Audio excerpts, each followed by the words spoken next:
November 6, 1895. St. Thomas Episcopal Church, 5th Avenue, New York City. Inside, 400 guests sit in silence. The pews are lined with Astors, Roosevelts, and Whitneys. Outside, 50,000 people stand in the November cold, pressed against police barricades, straining to see a single girl walk through a door. She is 18 years old. Her name is Consuelo Vanderbilt. Her dowry is $2.5 million. She is about to become the Duchess of Marlborough. She is weeping, not from joy. To understand what happened in that church, you have to understand the world that built it. In the last decades of the 19th century, New York was not a city. It was a furnace of money. The Industrial Revolution had forged fortunes so vast, so sudden, that the families who held them did not yet know what to do with themselves. They built mansions on Fifth Avenue that stretched for city blocks. They filled them with tapestries bought from bankrupt European nobility, with paintings stolen from collapsing Italian palazzo. They dined on gold plates and slept under ceilings that had been dismantled, shipped across the Atlantic, and reassembled beam by beam in bedrooms that were never meant to be slept in. At the center of this world was a name, Vanderbilt. Cornelius Vanderbilt, born in 1794 on a Staten Island farm, had built a shipping and railroad empire worth $100 million by the time of his death in 1877. His son William doubled it. His grandson William Kissam, Vanderbilt, Consuelo's father, inherited a portion so large that he could afford to build a chateau on Long Island, a palace in Manhattan, and still have enough left over to race yachts for sport. But money in the New York of the 1880s was not enough, not for everyone. Consuelo's mother was named Alva Erskine Smith. She was born in Mobile, Alabama, in 1853, the daughter of a cotton merchant who had lost his fortune and rebuilt it, and then lost it again. Alva grew up understanding that security was an illusion that could only be held through force. She married William Kissam Vanderbilt in 1875, and she understood from the first day what her marriage was, a transaction. The Vanderbilts had money. Alva had social ambition. She would trade one for the other. What Alva wanted was entry into a world that did not want her. New York society in the 1880s was governed by a woman named Caroline Astor, Mrs. William Backhouse Astor Jr., and Mrs. Astor kept a list. It was said to contain exactly 400 names, the 400 people who mattered in New York. The Vanderbilts, despite being the richest family in America, were not on it. Old money considered new money a form of social disease. The Vanderbilts had made their fortune in railroads and shipping within living memory. The Astors had made theirs in fur and real estate 3 generations ago. The difference, in the eyes of Mrs. Astor, was the difference between a lady and a shopkeeper. Alva spent a decade fighting her way onto that list. She built Marble House in Newport, a palace of 500,000 cubic feet of white marble, modeled on Versailles, costing $11 million, and used it as a weapon. She threw a costume ball in 1883 so lavish that it forced Mrs. Astor to acknowledge her. But acknowledgement was not acceptance. Alva was tolerated, not embraced. And the wound of that distinction never healed. It would shape everything she did to her daughter. Consuelo Vanderbilt was born on March 2, 1877 in New York City. She was named after her godmother, Consuelo Iznaga, a Cuban-American socialite who would later become the Duchess of Manchester, one of the first American women to marry into British aristocracy.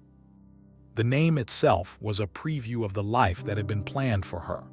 From the age of 7, Consuelo was educated for a single purpose. She was taught French, German, Italian, and enough Latin to read inscriptions on European monuments. She was trained in music, in art history, in the art of conversation. She was taken to Europe every summer and paraded through the drawing rooms of London, Paris, and Rome. She was shown cathedrals and told to appreciate them. She was shown palaces and told that one day she would live in one. She was, by every account, a serious child, obedient, quiet, precociously intelligent. She read in 3 languages and played the piano with a skill that her mother considered promising, but ultimately beside the point. What mattered was not what Consuelo could do. What mattered was what Consuelo could be sold for. In the spring of 1894, when Consuelo was 17, she met a man named Winthrop Rutherford. He was 28, tall, quiet, and from an old New York family. He owned a farm in New Jersey. He was, by the standards of the Vanderbilts, not wealthy. But he was kind, and he was attentive, and for the first time in her life, Consuelo Vanderbilt felt something that belonged to her alone. She did not know that her mother had already begun negotiations for a different future. In the summer of 1894, Alva Vanderbilt traveled to England. She visited Blenheim Palace, the ancestral seat of the Dukes of Marlborough, a house so large it had its own railway station. So old that it had been a gift from a grateful nation to a general named John Churchill in 1705. The palace was magnificent. It was also bankrupt. The 8th Duke of Marlborough had died in 1892, leaving the title to his 21-year-old son, Charles Spencer Churchill, the 9th Duke. Charles inherited a ducal coronet, a palace with 250 rooms, and debts that would take a generation to repay. He also inherited an estate that, despite its grandeur, produced barely enough income to heat its own dining room. The Marlboroughs were, in the words of one observer, the poorest rich family in England. Alva saw the opportunity immediately. The Duke needed money. She had a daughter. The Duke had a title. She wanted one. The arithmetic was simple. Negotiations began through intermediaries. There were meetings in London drawing rooms, letters exchanged between lawyers, and a quiet understanding that the marriage would take place if the price was right. The price was $2.5 million in railroad stock, approximately $67 million in today's money, paid as a dowry, plus a further settlement for the Duke's personal use. It was, at the time, the largest dowry ever recorded in either country. The Duke came to New York in the autumn of 1895 to meet his bride. They were introduced at a dinner party. Consuelo, who was by then 18, found him cold, distant, and utterly indifferent to her. He spent the evening talking to the woman seated on his other side. He did not dance with Consuelo. He did not look at her. He left the party early. Within a week, the engagement was announced. Consuelo said no. She told her mother that she would not marry the Duke. She told her that she loved Winthrop Rutherford. She told her that she did not care about titles, about Blenheim Palace, about the British aristocracy. She was 18 years old, and for the first and perhaps only time in her life, she refused. Alva's response was systematic and devastating. She did not shout. She did not threaten. She simply began to dismantle her daughter's resistance with the patience of a woman who had spent 20 years dismantling social barriers. She told Consuelo that her refusal would ruin the family, that the engagement had already been announced in every newspaper in 2 countries, that the Duke had already signed contracts. That withdrawal would mean legal action, public humiliation, and the destruction of the Vanderbilt name. When Consuelo persisted, Alva escalated. She claimed to be dying. She took to her bed with what she described as heart failure and told her daughter that the shock of a broken engagement would kill her. She wept. She refused food. She refused visitors. She made certain that Consuelo was the one who brought her meals to her bedside, so that the girl could see, with every tray, what her disobedience was doing to her mother. The siege lasted for weeks. Consuelo was 18. She had no money of her own, no allies, no independent social standing. Her father, William Kissam Vanderbilt, did not intervene. He had his own affairs to manage, literal and figurative, and the marriage, however cynical, suited the family's financial and political interests. He remained silent. In the end, Consuelo stopped resisting, not because she was persuaded, not because she changed her mind, but because she was 18 years old and she had been raised since birth to obey, and the only person who had ever wanted her to disobey was a man her mother would not let her see. She agreed to marry the Duke of Marlborough. Society. The church was decorated with 6,000 orchids and 2,000 chrysanthemums, imported at enormous expense. The bride wore a gown of white satin with a train 4 yards long, trimmed with old lace that had, according to family legend, once belonged to Marie Antoinette. Consuelo wept through the entire ceremony. She wept as she walked down the aisle on her father's arm. She wept as the vows were read. She wept as the ring was placed on her finger. The newspapers, reporting the event the following morning, described her tears as the emotion of a young woman overwhelmed by the magnitude of her new station. They did not know what the guests in the front pews knew, that she was being married against her will, and that every person in that church was complicit. The reception was held at the Vanderbilt mansion at 665th Avenue. 600 guests ate from gold plates.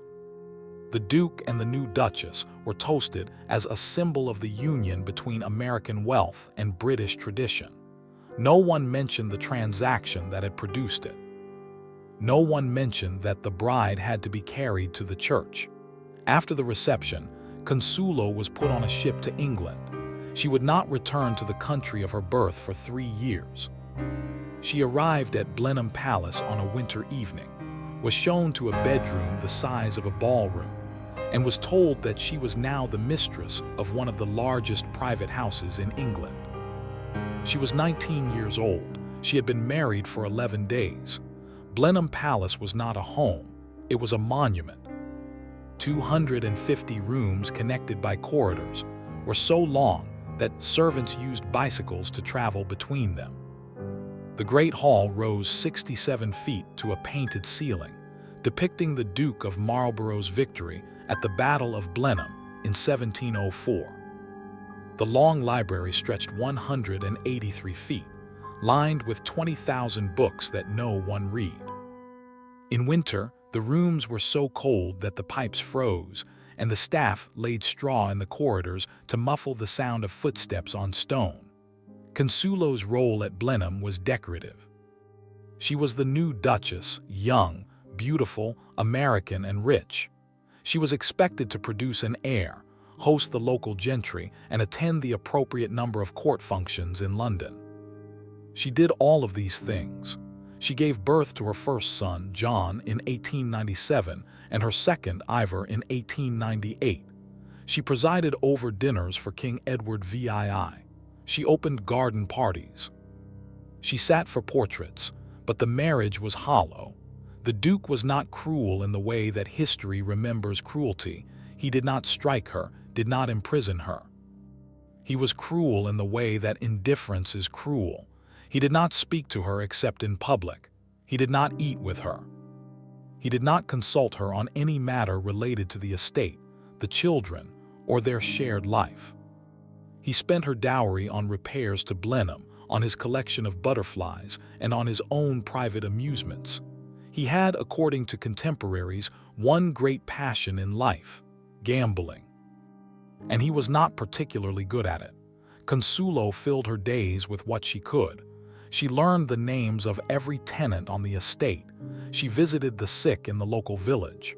She read. She played the piano in the long library, where the acoustics were said to be extraordinary and where no one could hear her. In 1902, after 7 years of marriage, she began an affair with Captain Charles Beresford, a British officer and member of Parliament. The affair was discovered. The Duke, who had never shown interest in his wife's emotional life, was furious, not because she had been unfaithful, but because the scandal threatened his position. The marriage, which had never been a marriage, became a war. In 1906, Consuelo left Blenheim Palace. She did not announce her departure. She did not negotiate. She simply packed her belongings and moved to London, taking a house in Berkeley Square. She was 29 years old, and she had been a duchess for 11 years, and she had decided that she would not be one any longer, not in any way that mattered.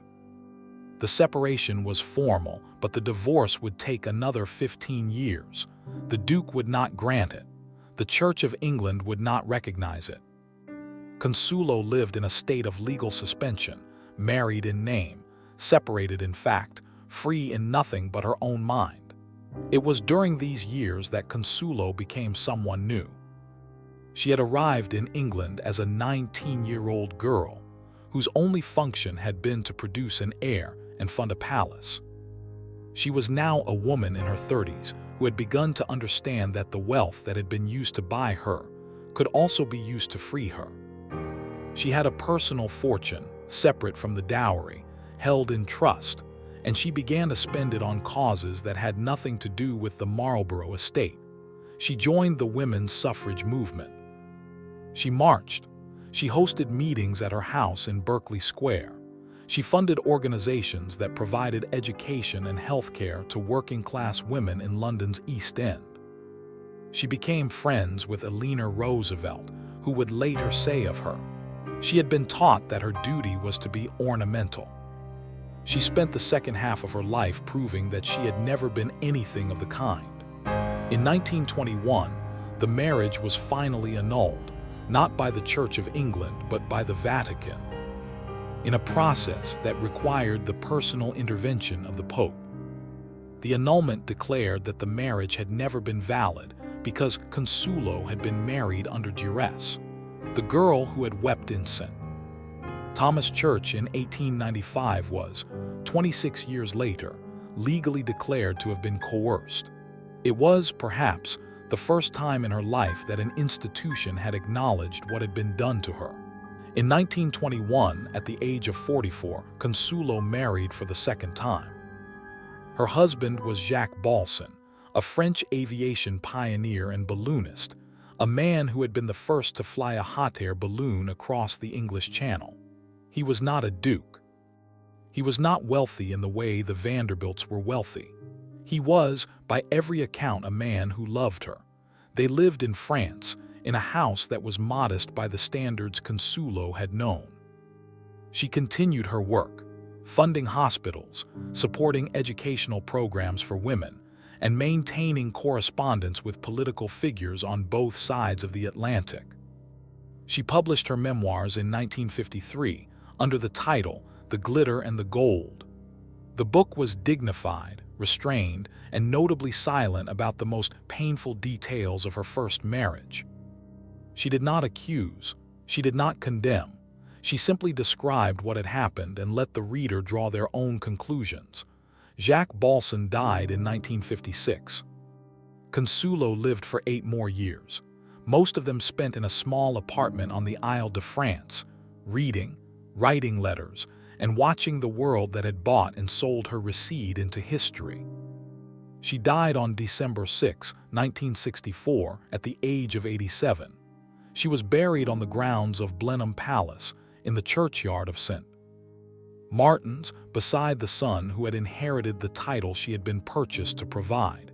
She had not lived at Blenheim for 60 years. She had not wanted to be buried there. But the Duke's family had insisted, and so, even in death, the institution that had consumed her youth claimed her body. Consuelo Vanderbilt's dowry, adjusted for inflation, was worth approximately $67 million. It was paid by her family to a man she did not love, so that she could bear a title she did not want, in a country she had not chosen. The transaction was legal. It was celebrated. It was reported in newspapers across 2 continents as a triumph of American ambition and European grandeur. She was 18 years old. She had said no.